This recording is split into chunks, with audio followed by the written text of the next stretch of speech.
Mesdames, Messieurs, bonsoir. Au compte de cette édition, retenez que la société Rio Tinto va bientôt reprendre ses activités. Une délégation de la société a été reçue par le chef de l'État, professeur Alpha Condé. Vous aurez les temps forts dans ce journal. Et puis, l'état de la route Kankam-Mandiana, une mission d'évaluation a été récemment sur le terrain. Les travaux avancent à la satisfaction des populations. La teinture attire beaucoup de femmes au Fouta. À l'abbé, ce métier est pratiqué par des groupements qui assurent de nos jours la formation des jeunes filles déscolarisées. Mesdames et messieurs, une fois encore, bonsoir et bienvenue dans ce journal. Le président de la République a rendu visite hier aux populations de Bambeto où il s'est acquitté de la prière du vendredi. Professeur Alpha Condé a invité les populations au respect des mesures édictées pour la lutte contre Ebola. Cette démarche du professeur Alpha Condé a été bien accueillie par les populations. Gros plan sur cette visite avec Mohamed Lamine Souma.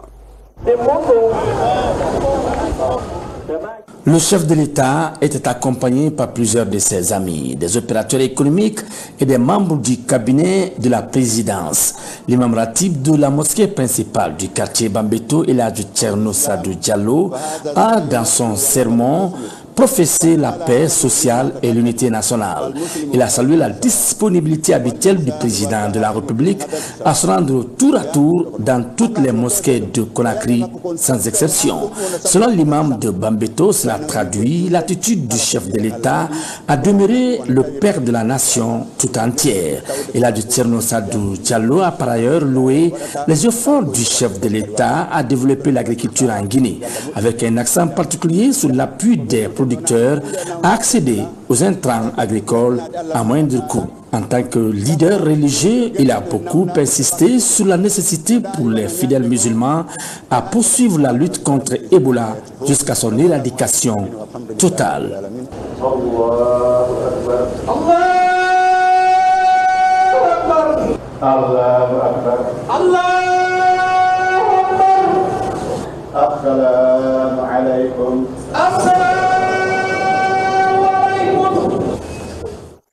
Après la prière, le président de la République a mis l'occasion à profit pour sensibiliser les leaders religieux, les pères et mères de famille à poursuivre le combat contre Ebola. Nous prions tous pour que la maladie qui est là, l'Ebola, puisse partir. Pour cela, nous avons besoin de la collaboration de la population. Mais il faut que les imams acceptent qu'avant qu'on enterre quelqu'un, que la Croix-Rouge vienne voir s'il n'est pas mort d'Ebola. Pour que, s'il est mort de l'Ebola, qu'on puisse sécuriser afin que d'autres n'attrapent pas l'Ebola. Et puis nous ne devons pas cacher les malades. Plus vite ils vont à l'hôpital, plus ils ont de chances de guérir. Il y a des gens qui ne veulent pas que l'Ebola finisse. Ils racontent beaucoup de rumeurs. C'est pourquoi la dernière fois on a dit que la Croix-Rouge va dans les écoles, alors que la Croix-Rouge ne va pas dans les écoles. Ou bien le thermomètre qui prend la température disent que c'est pour donner la maladie. Donc il faut que les imams nous aident. Il faut que toutes les populations coopèrent. Nous devons être d'abord des Guinéens. Nous sommes des musulmans. Nous savons que c'est Dieu qui donne le pouvoir. Il donne le pouvoir à qui il veut et il enlève quand il veut. Si nous sommes donc des musulmans, nous devons rester derrière la volonté de Dieu. Moi je suis venu pour travailler pour toute la Guinée. J'ai dit que la Guinée est comme une voiture à 4 roues. Si tu enlèves une roue, la Guinée ne marche plus. Ce qui nous fatigue beaucoup, c'est l'esprit ethnique. Les Guinéens doivent se donner la main pour l'unité nationale, pour nous réconcilier. Très satisfait de cette visite du professeur Alpha Condé à leur mosquée, les fidèles musulmans de Bambeto ont procédé à la lecture du Saint-Coran pour la santé et la longévité du président de la République, ainsi que le bonheur de tout le pays. À sa sortie de la prière, le président de la République a été vivement ovationné par la population du quartier Bambeto.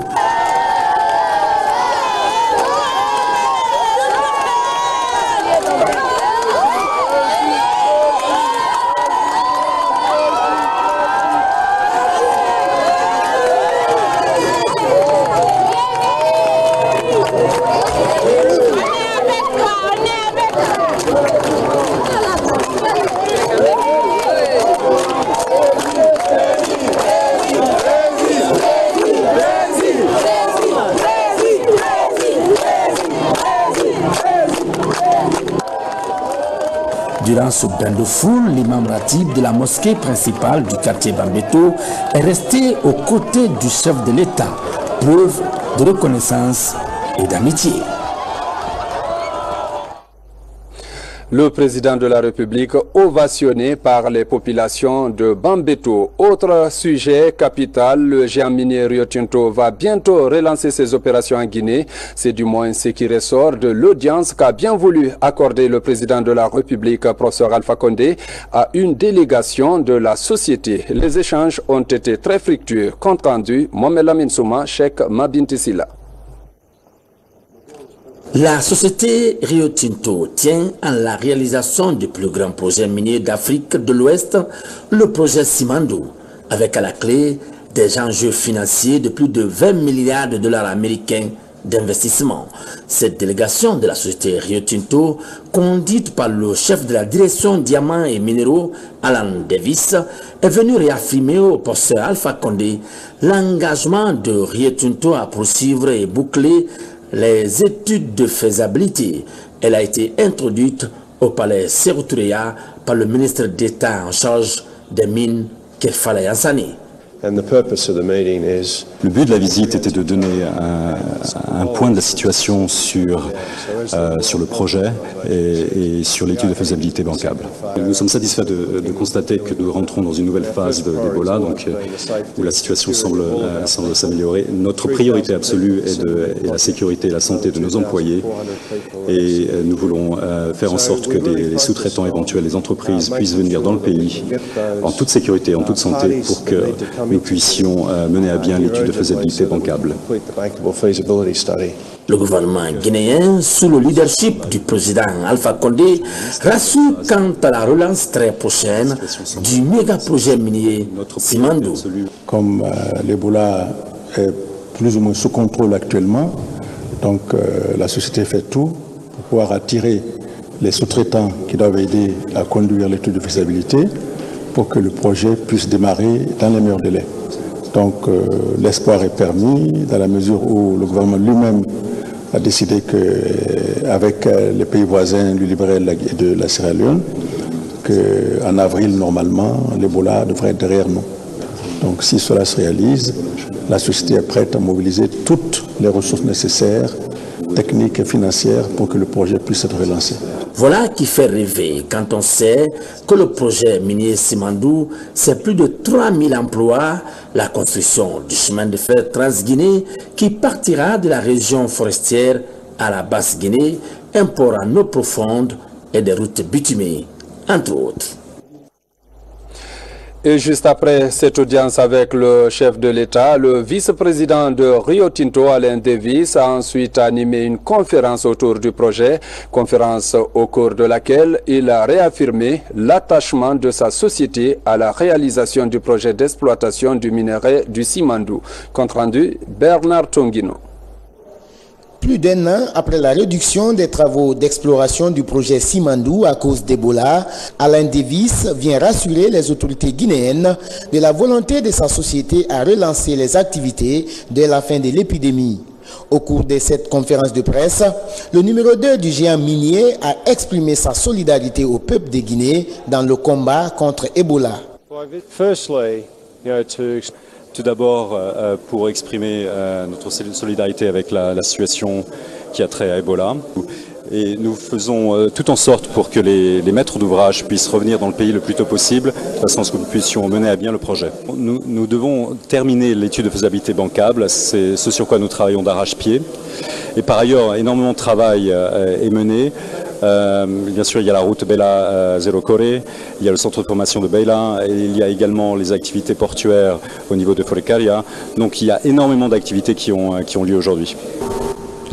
Pour le ministre guinéen des Mines, le message du vice-président directeur général de Rio Tinto est rassurant. Ce projet a besoin aussi de l'engagement de tous pour que tout le monde dans ce projet, les partenaires comme la Guinée, que tout le monde respecte les obligations qui sont inscrites dans le cadre d'investissement. Donc d'où la vigilance du gouvernement guinéen en votre nom pour que les partenaires respectent leurs obligations, mais également le gouvernement à lui-même doit avant tout faire en sorte que ces obligations soient respectées. C'est ce qui a été fait jusqu'à présent. Tout ce qui était prévu dans le cadre du projet a été exécuté par le gouvernement. C'est pour cela que nos partenaires nous respectent et nous prennent au sérieux. Simandou est l'un des plus grands projets miniers du continent avec une capacité de production de 100 millions de tonnes de minerais de fer par an. Le 26 mai 2014, un cadre d'investissement de 20 milliards de dollars a été signé entre l'État guinéen et les partenaires du projet. Il prévoit la création de plus de 40 000 emplois directs, ce qui suscite beaucoup d'espoir chez les Guinéens. Ebola à présent, la mission de coordination du groupe de rédaction du plan de relance économique et sociale pour l'après-épidémie a été reçue à l'Assemblée nationale. Il s'agissait pour la mission de recueillir les pistes d'intervention que l'Assemblée propose dans le cadre de la relance souhaitée après Ebola. L'accent a été mis sur l'annulation de la dette des 3 pays touchés par l'épidémie. Reportage François Lama. À l'Assemblée nationale, l'équipe de coordination du groupe de rédaction du plan de relance économique post-Ebola en Guinée a recueilli les points de vue et suggestions sur l'aide à apporter à la Guinée. En introduction, le président de l'Assemblée nationale a salué l'implication de la communauté internationale dans la lutte contre Ebola dans les 3 pays touchés. Dans les échanges, les honorables députés ont insisté sur plusieurs pistes d'intervention en Guinée. C'est un souci du président de la République et du Premier ministre. Pendant la période Ebola, de réfléchir comment relancer l'économie nationale après Ebola. La mobilisation sanitaire doit continuer jusqu'à l'éradication totale de Ebola, non seulement en Guinée, mais dans les pays limitrophes. Au niveau des bailleurs de fonds, nous avons préconisé qu'il y ait l'abandon de la dette de la Guinée, de la Sierra Leone et du Libéria. Nous avons également demandé que l'aide continue, qu'il s'agisse de l'aide à la balance des paiements ou l'aide budgétaire et des institutions de Bretton Woods et des pays amis. Ce groupe de rédaction du document de relance économique est composé de cadres et experts de la primature, de l'administration générale, mais aussi du DSRP et experts d'institutions financières. Cela nous a grandement facilité la tâche pour recueillir leurs avis, observations, suggestions, recommandations et nous essaierons d'en faire un bon usage. La rédaction de ce document sera bouclée dans 10 jours et fera l'objet de débats à Freetown, en Sierra Leone, où les plans de relance des 3 pays touchés seront confrontés.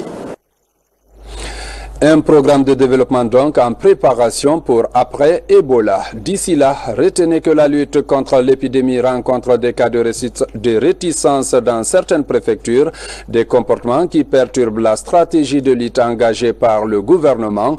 Face à la situation, le Premier ministre s'implique pour inverser la tendance. À Maféréa, où il s'est rendu, Mohamed Seydou Fofana a invité les populations à la collaboration pour l'éradication complète de la maladie.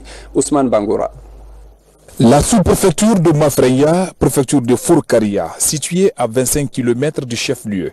Ici, les cas de réticence liés à la fièvre hémorragique à virus Ebola ont été enregistrés dans certaines familles.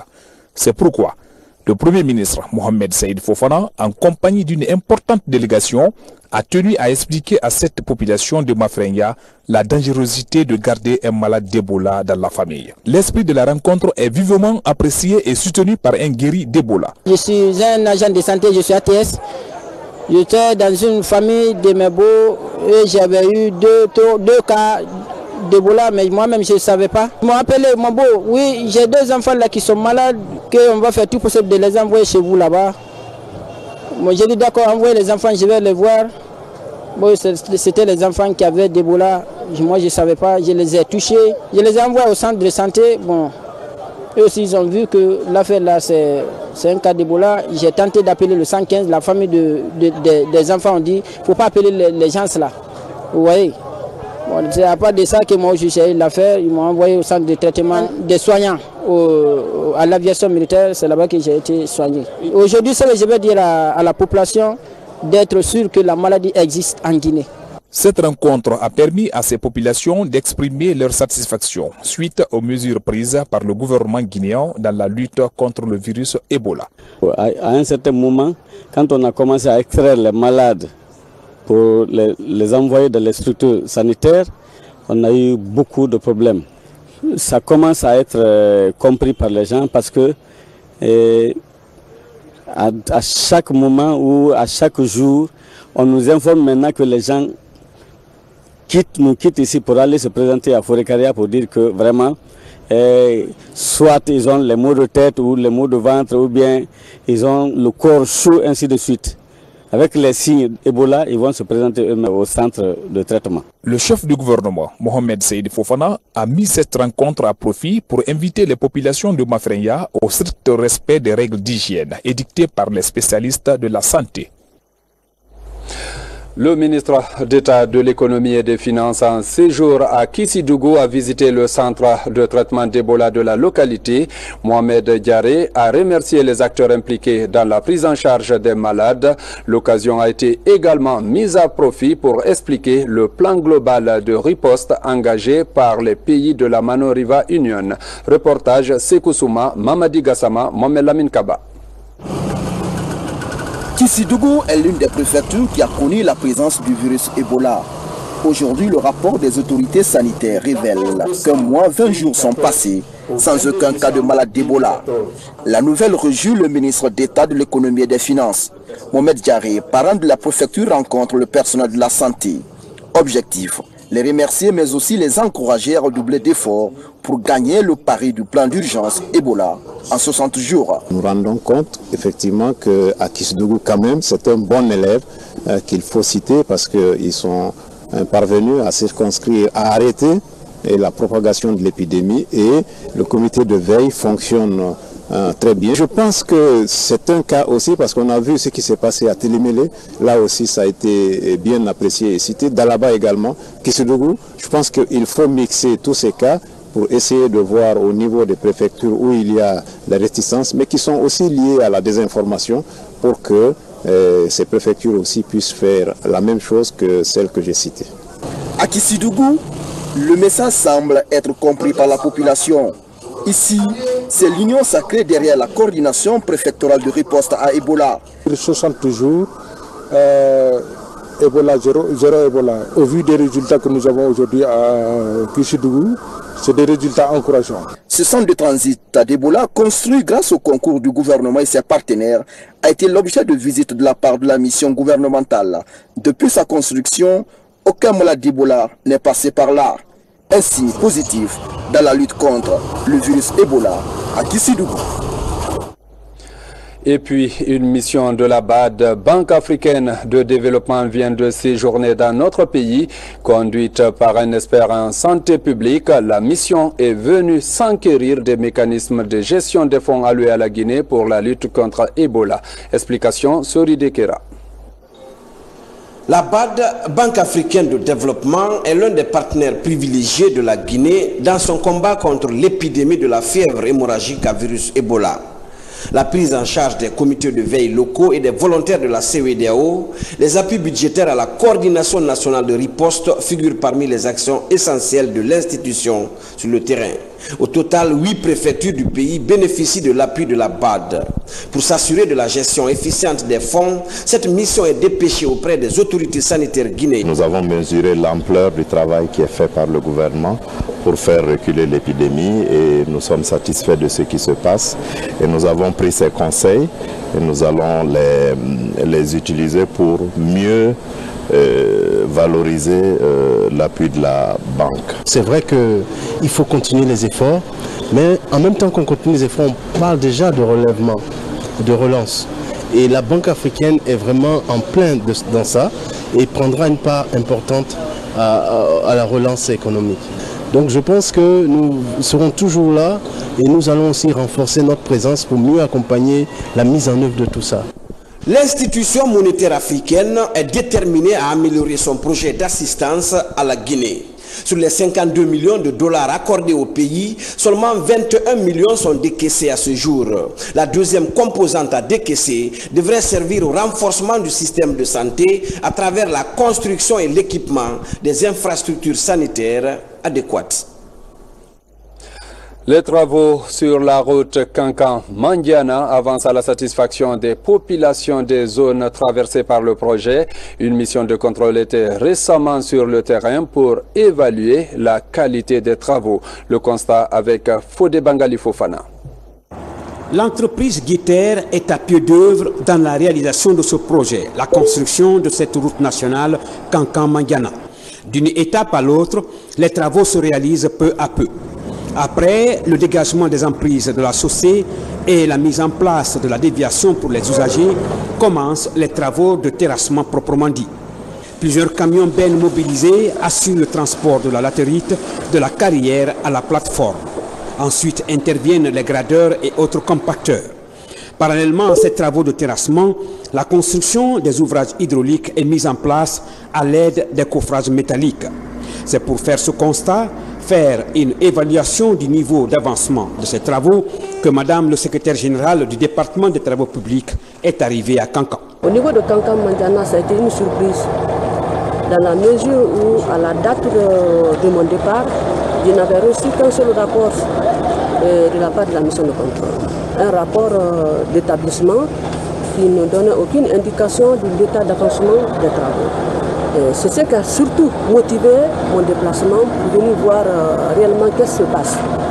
Un autre chantier ouvert par l'entreprise Guiter, la construction de la route de Baro à partir de ce carrefour sur la nationale Kankan-Kouroussa sur une distance de 8 km 300.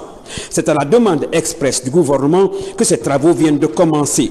Les techniciens sont sur le terrain pour les travaux de topographie et de terrassement. Comme vous l'avez si bien remarqué tout de suite là, il y a beaucoup de virages dans cette route. Donc nous allons redresser pour donner, comme on appelle ça, une bonne visibilité et aussi pour donner le confort aux usagers de la route. Pour réaliser les différents projets, l'entreprise vient de se doter d'une nouvelle grande centrale de concassage de granit fonctionnelle depuis le mois de décembre dernier. Nous produisons beaucoup de qualités de granit.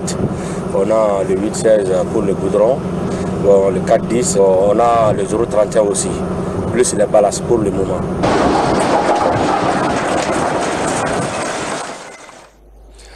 Dans le secteur agricole, les acteurs de la filière manga multiplient les concertations. Récemment à Kindia, il était question de la validation des résultats des études et autres rapports d'activité sur la promotion de la dite filière. Le point avec Falilou Diallo. Communément appelée la capitale des agrumes, la préfecture de Kindia est aussi l'une des régions pilotes dans la promotion et le développement de la filière manga en Guinée. D'où le lancement en 2014 d'un projet de développement de la filière manga dans cette région et celle de Kankan. Un projet dont l'objectif principal est de contribuer non seulement à résoudre les problèmes que rencontrent les planteurs à l'exportation, mais aussi à accroître leurs revenus. Nous envisageons pendant ces 3 ans augmenter l'export à 5 moutons. Aujourd'hui, je crois qu'on est en train de faire, cette année, on a fait 1000 tonnes de mangue. On veut pousser jusqu'à 5000. Premier résultat. Deuxième résultat, on veut passer jusqu'à 5000 hectares de plantations régionales. Et troisième résultat concret, c'est qu'on va former des gens qui auront la pratique, qui auront le savoir-faire pour améliorer leur propre plantation. D'où cette rencontre de Kindia qui s'est penchée sur le rapport d'activité du ProDéfiman 2014, une opportunité pour l'ensemble des acteurs impliqués dans la filière manga des 5 préfectures couvertes par le projet de faire le diagnostic de la situation. Donc il faudrait qu'on sache quel est le potentiel qui existe en Guinée en plantation de mangue greffée. Et j'ai été édité lors de cette mission-là parce que avant, je pensais toujours que en Basse-Guinée, il y avait plus de plantations qu'en Haute-Guinée. Mais c'est nettement le contraire. En Haute-Guinée, je parle avec certitude qu'en Haute-Guinée, il n'y a plus de plantations de manguiers qu'en Basse-Guinée. C'est sûr et certain. Nous avons Héroïne, nous avons Kent, nous avons Kent. Donc ce sont les variétés d'exportation. Parce qu'il y a beaucoup de types de variétés, mais les variétés que les gens pourraient exporter, ce sont ces variétés que nous avons eu à greffer. Pour booster cette production et atteindre le chiffre record de 3000 tonnes à l'exportation, des pépinières de mangue et d'orange, mais aussi des plantations sont actuellement en phase d'expérimentation à Foulaya. Toute chose qui pourrait améliorer le rendement au niveau des planteurs et redorer l'image de la Guinée comme pays exportateur des agrumes sur le marché international. Femmes et métiers. Dans ce journal, la teinture, une activité qui fascine de nos jours beaucoup de femmes dans notre pays. C'est le cas à la baie où beaucoup d'entre elles s'adonnent à cette activité, d'où elles tirent de petits profits, de l'argent qui leur permet, après la vente des articles, à faire face à leurs besoins quotidiens. Reportage Sekou Fernand Koroma, Adama Traoré. Elles sont membres d'un groupement féminin d'environ 200 personnes. Dans cette cour, elles se rencontrent régulièrement pour discuter des problèmes liés au fonctionnement de leur organisation. Aujourd'hui, il est question d'une démonstration de l'activité de la teinturière. La teinture demande assez de préparation. L'étoffe est remise à celle qui est chargée de fixer les motifs. Elle vérifie sa qualité et procède ensuite à sa manœuvre. À l'angle de la cour se trouve l'atelier. Ici, les teinturiers donnent des couleurs aux étoffes. Et ce, à partir d'un mélange complexe de produits d'origine végétale. Nous utilisons plusieurs ingrédients qui rentrent dans la composition des couleurs. Ces produits sont délicatement mélangés avant d'être mis dans de gros récipients contenant de l'eau. Une fois cela, nous y plongeons les étoffes. Si chaque pagne plongé dans l'indigo présente des motifs différents les uns des autres, c'est parce qu'il est pincé de manière différente. Une spécialiste munie d'une aiguille et de fil manie délicatement des étoffes. De nombreuses femmes de tous les âges viennent apprendre cette technique.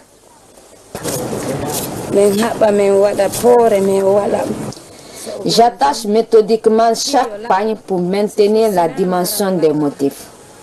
Je dessine généralement les éléments de la vie courante, à savoir des ampoules, des objets d'art et le damier avec des couleurs éclatantes. Les articles confectionnés par le groupement sont exposés dans ce centre. La vente de ces articles permet à ces femmes de renflouer leur compte domicilié dans une banque de la place. Nous avons initié un compte bancaire. Nous avons un compte bancaire au Crédit Rural. Là où nous amassons petit à petit, quand on termine, on a un peu d'argent, nous prenons, nous payons les tissus, nous payons le bazin pour augmenter le marché. Pour diversifier leurs activités, ces femmes comptent mobiliser des fonds auprès des institutions de microfinance. Restons avec la formation pour dire que dans la sous-préfecture de Doko, la localité de Gbededou, qui connaît un taux de scolarisation très faible à cause du manque d'infrastructures, dispose désormais d'une école. L'inauguration de ce centre va contribuer à lutter efficacement contre l'analphabétisme dans cette commune rurale de Sigiri. Reportage Tierno Ousmane Diallo. C'est un jour longtemps attendu par les habitants de Gbededou dans la préfecture de Sigiri. Après des années de démarches, ils ont enfin une école publique moderne. L'inauguration de l'infrastructure donne lieu à une grandiose manifestation artistique et culturelle. Les élèves de la localité vont pouvoir désormais étudier dans des classes décentes construites par la Banque africaine de développement. Pour beaucoup, c'est un rêve qui se réalise. L'inauguration de l'école va à coup sûr inciter davantage les parents d'élèves à inscrire leurs enfants à l'école, de quoi augmenter le taux de scolarisation. Nous sommes tous heureux de bénéficier d'une telle école et nous nous engageons à l'entretenir comme il se doit. À présent qu'ils ont une école moderne, les habitants du village souhaitent voir renforcer le nombre d'enseignants. Seulement 3, dont un titulaire, encadrent les 140 élèves répartis en 5 groupes pédagogiques. Une insuffisance qui devrait être comblée pour l'épanouissement de la formation scolaire dans cette localité d'environ 2000 habitants. Toutes nos excuses pour la mauvaise qualité des images. Page noire de cette édition, le ministère de l'Information vient d'enregistrer un décès. Sayon Touré a tiré sa révérence. L'attaché de cabinet du ministre Aluseni Makanera Kake a regagné sa dernière demeure hier à Wanindara. Diamo Kaba, Nabi Zakaria Bangoura ont suivi la cérémonie funèbre. Voici leur compte rendu. Suivez. Le monde de la communication a perdu un de ses meilleurs cadres. Sayon Touré, l'attaché de cabinet, a quitté notre monde hier vendredi des suites de crise cardiaque ici à la clinique sino-guinéenne. Parents, amis et collaborateurs ont appris la mauvaise nouvelle avec beaucoup de consternation. Je dirais que c'est une perte, je ne dirais pas irréparable, mais c'est une grande perte. Parce que ce monsieur était un grand homme. Il avait l'amour du travail, le sens de la responsabilité et surtout, il a toujours joué le rôle de réconciliation. Quand il y a des problèmes au service, il trouvait toujours des solutions. Après un dernier hommage des prières à la mosquée, Sayon Touré a rejoint sa dernière demeure au cimetière de Wanindara. Militant infatigable du RPG Arc-en-Ciel, la famille politique du défunt a présenté ses condoléances à la famille éplorée. Sa mort est une perte, non seulement pour la nation guinéenne, mais pour le RPG particulièrement. Parce qu'il fait partie des premiers militants du RPG dans la lutte clandestine et dans la lutte ouverte. Vous voyez le monde qui est là, parce qu'on dit souvent que la souffrance unit plus que la joie. Mais lui, il a partagé avec les militants du RPG et la joie et la souffrance. Au nom du chef de l'État, une assistance financière a été remise à la famille du défunt. L'attaché de cabinet, Sayon Touré, a laissé derrière lui une veuve et 7 enfants. Paix à l'âme du disparu. Mesdames et messieurs, ainsi prend fin cette édition. Merci de l'avoir suivi et bonne suite de programme sur la RTG.